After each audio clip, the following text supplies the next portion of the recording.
सभी भाई और बहनों को जय यीशु। हम परमेश्वर पिता, परमेश्वर पुत्र और परमेश्वर पवित्र आत्मा का धन्यवाद करते हैं इस दिन के लिए, इस समय के लिए और इस टाइम के लिए।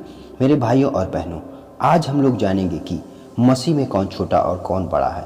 हम सब मसीह विश्वासियों को ये समझना अति आवश्यक है, क्योंकि हम देखते हैं अधिकतर आज लोग मसीह पर विश्वास तो कर चुके हैं, लेकिन सही मार्गदर्शन अर्थात सही बात को न जान पाने के कारण इधर उधर भटक रहे हैं। क्या आप छोटे बड़े के भेदभाव को जानना चाहते हो तो आमीन जरूर लिखो।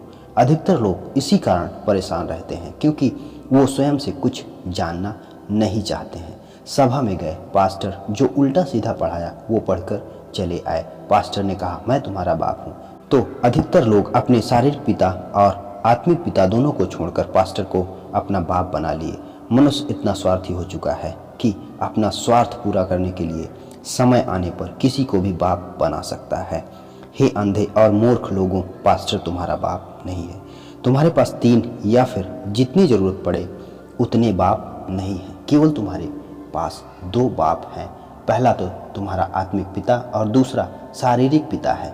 इनको छोड़ और कोई तुम्हारा बाप या पिता नहीं है। तो तुम्हारे लिए यही भला होगा कि लालच छोड़ो, आवश्यकता के अनुसार पिता या बाप बनाना छोड़ो, हकीकत को पहचानो कि असलियत में तुम्हारा पिता है कौन। ढोंगियों के चक्कर में मत पड़ो।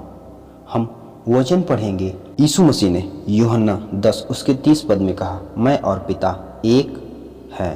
प्रभु यीशु मसीह ने यह नहीं कहा कि वो पिता है, परंतु यीशु मसीह ने जो कहा वो यह है कि यीशु मसीह स्वभाव और उद्देश्य में परमेश्वर पिता के साथ एक है और हम सब उस पिता की संतान हैं।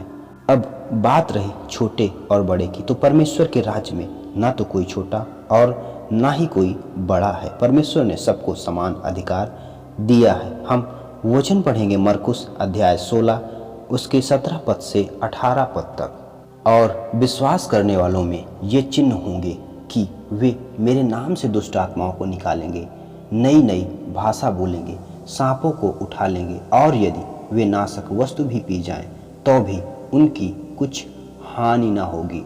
वे बीमारों पर हाथ रखेंगे और वे चंगे हो जाएंगे। इस वचन के अनुसार प्रभु यीशु मसीह ने हमें क्या अधिकार दिया है जान सकते हैं, लेकिन मनुष्य तो ठहरा लालची प्रवृत्ति का व्यक्ति, वो कहाँ अपने अधिकारों को जानेगा। वो तो केवल पास्टर को अपना बाप बनाता है।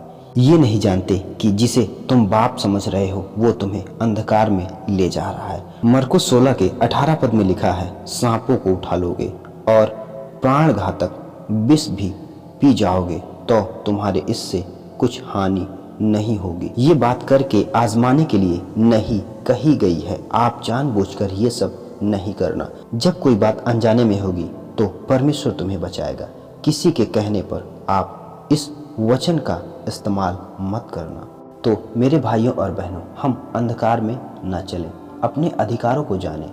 यहोवा यूं कहता है, श्रापित है वह पुरुष जो मनुष्य पर भरोसा रखता है और उसका सहारा लेता है, जिसका मन यहोवा से भटक जाता है। पास्टर कौन है? वो भी एक मनुष्य ही है। आप श्रापित मत बनो, परमेश्वर के वचन को समझो। हमें उम्मीद है आपको परमेश्वर की यह बात समझ में आ गई होगी। यदि परमेश्वर की ये बात समझ में आ गई हो तो आमीन जरूर लिखना। सभी भाई और बहनों को जय यीशु। हम परमेश्वर पिता, परमेश्वर पुत्र और परमेश्वर पवित्र आत्मा का धन्यवाद करते हैं इस दिन के लिए, इस समय के लिए और इस टाइम के लिए।